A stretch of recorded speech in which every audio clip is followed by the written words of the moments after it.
Ciao amici e amiche del segno del leone, io sono Angela e questo è Exoteric World ed è così che vi trovate sui social. Questo è l'oroscopo settimanale dal 19 al 25 gennaio. Prima di iniziare vi ricordo che è una stesa generica, prendete solo ciò che vi risuona e se volete potete integrarlo con il vostro ascendente. In descrizione trovate le recensioni dei mazzi usati, i link per acquistarli e i link alle playlist per conoscere il significato delle carte della Sibilla Lenormand e della Sibilla italiana. Vi invito a iscrivervi e abbonarvi al mio canale per sostenere il mio lavoro. Vi ringrazio moltissimo se lo farete o lo avete già fatto. E adesso possiamo partire con la lettura. Iniziamo dalle vostre energie principali e generali, vedremo i segni zodiacali da attenzionare e poi l'amore, il lavoro e le finanze. Partiamo con la prima carta che è il bel cavaliere. Cavaliere, energia molto forte, soprattutto abbastanza movimentata e rapida, indica l'arrivo di notizie, idee, visite in senso lato di novità e informazioni che possono essere interessanti. Legato anche agli spostamenti e ai viaggi, può anche essere insomma qualcosa di molto veloce, oppure almeno l'idea, la programmazione di un viaggio, spostamento futuro. Forse è il momento giusto di programmare, se avete intenzione di fare una cosa del genere, o comunque proprio di iniziare a pianificare, a valutare ogni aspetto.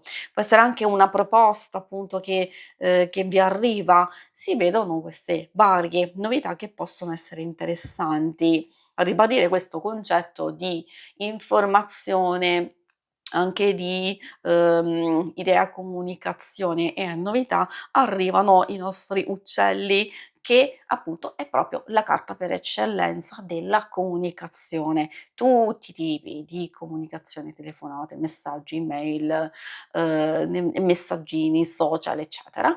E però è un po' particolare come carta perché può portare un po' di agitazione e di confusione, sia pettegolezzi, qualche problemino nella comunicazione, però anche possibilità di incontrare e di vedere delle persone interessanti di vario tipo, direi, appunto perché indica fermento proprio in questo ambito. E poi troviamo la nave o battello, il viaggio che potrebbe essere effettivo, ma l'abbiamo visto annunciato anche all'inizio, quindi o è un qualcosa che starete lì a programmare, a pianificare proprio per un weekend.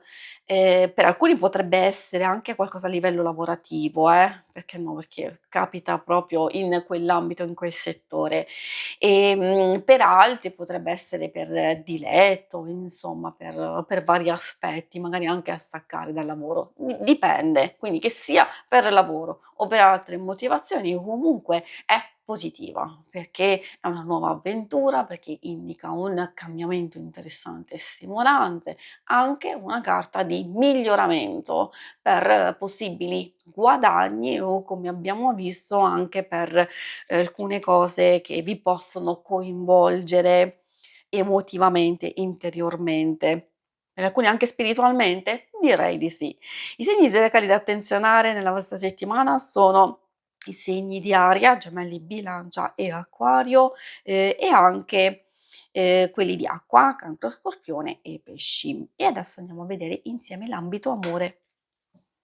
Ambito amore coppia single, soprattutto, però alcune cose possono riferirsi anche ai rapporti più importanti di amicizia e famiglia.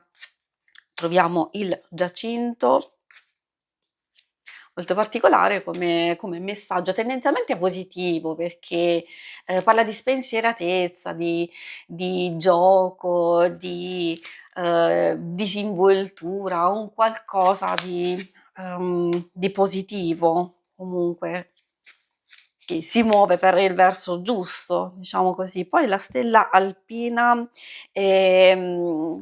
parla di pazienza, vuol dire che nel corso della settimana probabilmente ci sono delle cose che meritano un po' di attenzione e un po' di cura, magari, nell'essere scrupolosi, precisi, forse la persona amata ha bisogno della vostra attenzione o comunque di prendere il controllo insieme di alcune situazioni e che quindi ci si deve preparare a qualcosa di importante.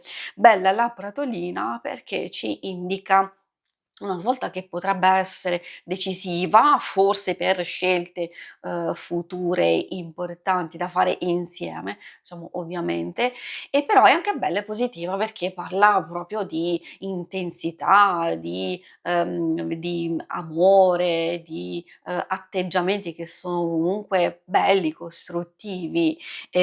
Quindi la pazienza paga, perché abbiamo visto che in una settimana abbastanza turbolenta per voi c'è bisogno proprio di controllo e di pazienza anche in questo ambito. Lo dico per i single, sia per le coppie, abbiamo già analizzato per i single, anche qui tanta pazienza perché può esserci un po' di fermento e il nostro Giacinto che parla di gioco, di seduzione, di attrazione, di coinvolgimento, di un innamoramento che può essere sia diciamo a sorpresa come colpo di fulmine oppure magari anche di un'amicizia, una frequentazione che potrebbe essere pronta a diventare qualcosina di più. Quindi in questa fase è ovvio che appunto si deve procedere in un certo modo, senza aver fretta, perché qualcosa può, evolvere man mano, sempre di più, oppure come vi dicevo esserci una nuova conoscenza, qualcuno di interessante e quindi anche qui puoi valutare in corso d'opera. Procediamo adesso con la parte più pratica del lavoro e delle finanze, dove troviamo la leggerezza. Ecco, questo è molto particolare, perché in senso generico può avere a che fare con l'incostanza, l'impazienza, la disattenzione, l'imprudenza, quindi per questo, diciamo, son partita sin dall'inizio a dirvi: attenzione all'inizio, soprattutto all'inizio della settimana, se avete delle cose importanti da fare, se dovete prepararvi a un viaggio oppure a un nuovo inizio di un progetto, di preparatevi appuntino, non trascurate nulla, occhio alla leggerezza, potrebbe esserci una dimenticanza, una distrazione, un qualcosa insomma che, può essere subito, sistemata. Quindi occhio anche ai, cambiamenti sia di, atteggiamento di alcune persone intorno a voi, oppure, di, valutare ogni singolo, dettaglio. Poi abbiamo la carta della casa e del denaro, quindi al di là di questi suggerimenti che abbiamo già visto, la casa e il denaro parlano proprio di evoluzione e di miglioramento, soprattutto per questioni, economiche, soprattutto anche per nuovi, sviluppi, possibili, guadagni, entrate o comunque abbiamo visto anche delle proposte, delle idee che possono essere molto vantaggiose, ovviamente da valutare però per sviluppi futuri, ma l'importante è che magari in questo momento si possa raccogliere qualcosa di interessante e di stimolante. Magari per chi fa un lavoro creativo, oppure per chi ha intenzione di far evolvere e crescere sempre di più una propria azienda o il proprio stesso lavoro e anche capacità. Quindi tante, cose belle, quindi per chi ha il lavoro e soprattutto direi per chi è in cerca, perché aspettatevi, qualche novità, qualche cosa di, interessante. Si conclude qui la lettura, vi ringrazio per avermi seguita. Se volete in alto a destra trovate il logo per iscrivervi al canale, mentre in basso trovate le schermate per vedere il vostro oroscopo mensile e il lunare quindicinale. Alla prossima, vi auguro una buona settimana. Ciao!